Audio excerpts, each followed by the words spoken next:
Hello, this is the professor of Daniel Fritz Mathematics, and today we're going to continue on with our segment, and we're going to be talking about finding the exact values of trigonometric functions of quadrantal angles. Now, for this particular problem, we want to find the exact value of each of the 6 trigonometric functions, and if you look at this, we're going to have theta equal to 0 radians, which is equivalent to 0 degrees. And here for B, we have pi over 2 radians, which is equivalent to 90 degrees. And also here, pi radians, which is equivalent to 180 degrees. And also theta equal to 3 pi over 2 radians, which is equivalent to 170 degrees. Now, we're going to take each of these values and apply the trigonometric functions and find the values of those functions. And also, we're going to actually graph the quadrantal angles on here because the quadrantal angles are on the axis. And if you look at this one here, from 0 to 1, we choose any point on the terminal side of theta equal to 0. And we choose the point, what? P, which is equal to 1, 0, which is the distance of R equals to 1 unit from the origin here. So it's from here to here, you see. And that's the angle, which is 0, because there's no increase, there's no growth, there's no angle coming from here in the counterclockwise motion or in the clockwise motion. So it's just there, here, being theta equal to what? 0 degrees. Now, let's apply this. Now, we know that A is equal to 1, and we know that B is equal to 0.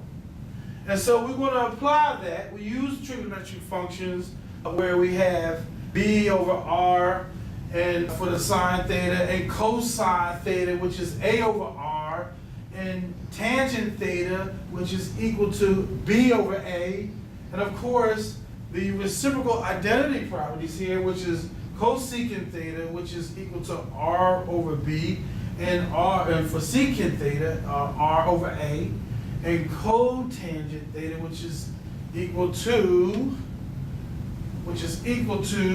A over B. Now, let's look at this very closely now.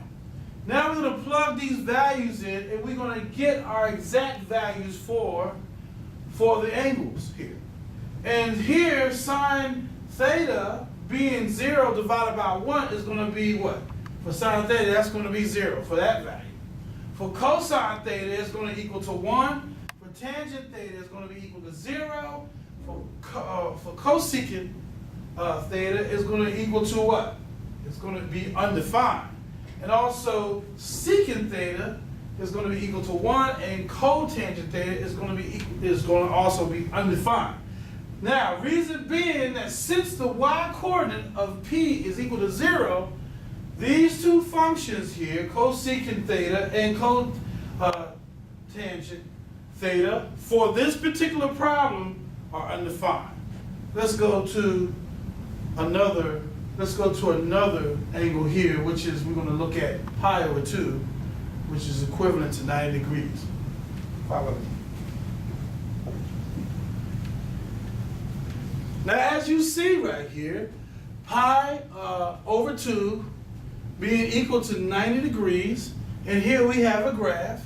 And of course, here the point P is equal to 0, 1, which is equivalent to the order pair AB, is on the terminal side. It's on the terminal side. This is the initial side and terminal side. Remember that? Of the angle pi over 2, and is the distance of R is equal to 1 units from the what? Origin.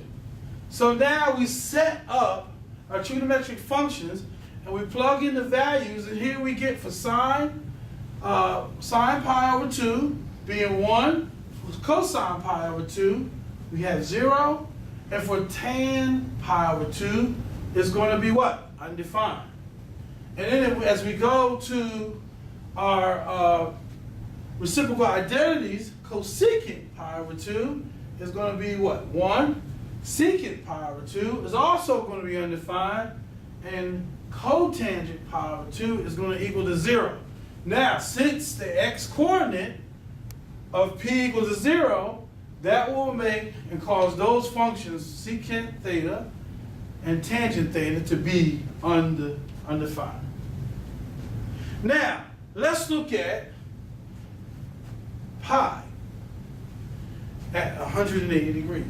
180 degrees, right? So the point P equal to -1 and 0 is on the terminal side of theta, which is pi radians, and 180 degrees, right? And is the distance of r is equal to 1 units from the origin. Now, sine pi, sine 180 is going to equal to 0. Cosine pi, 180 degrees, is going to equal to -1. And of course, tan pi is equal to tan 180 degrees. That's going to be equal to 0. And of course, our reciprocal identities, which is cosecant pi, is going to be, well, undefined here at this point. And also, secant pi will be -1. And cotangent will also be undefined because since the y coordinate of p is 0, cosecant pi and also cotangent pi.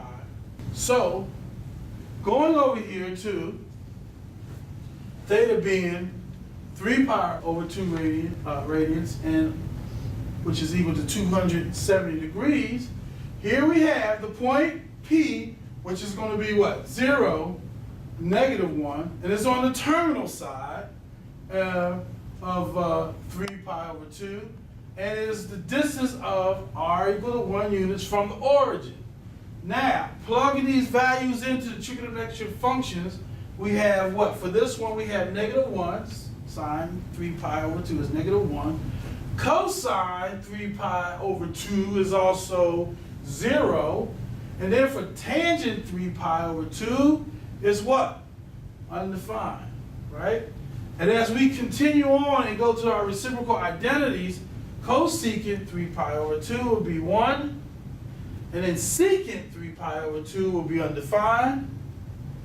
And then here we got cotangent 3 pi over 2 will be what? 0.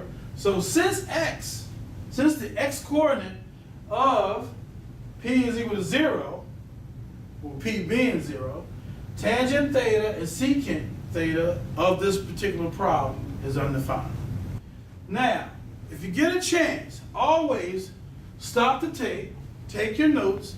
These are very excellent notes. Pause the tape, take your time, and try to let the information soak in. And of course, we'll go over these things in class as well. And also, too, if you have any questions and stuff, you can send me an email, and I'll try to help you as best I can. Right? There will be other videos coming soon. We'll be doing other videos in more advanced trigonometry and also calculus and also college algebra. And so stay tuned for those. But one thing I want to show you before we close out this video, this session, is the chart. So follow me over here.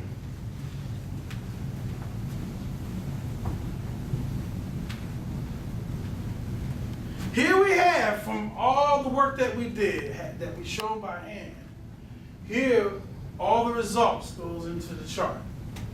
And this is a good thing to know. It's great information to have. But always, you can always use the calculator as well, but the best thing, and it's always good to practice doing this work by hand. Because you always want to maintain your competency in mathematics. So, without further ado, this ends the tape, this ends the video, and we will continue on with another segment. We'll talk about coterminal angles.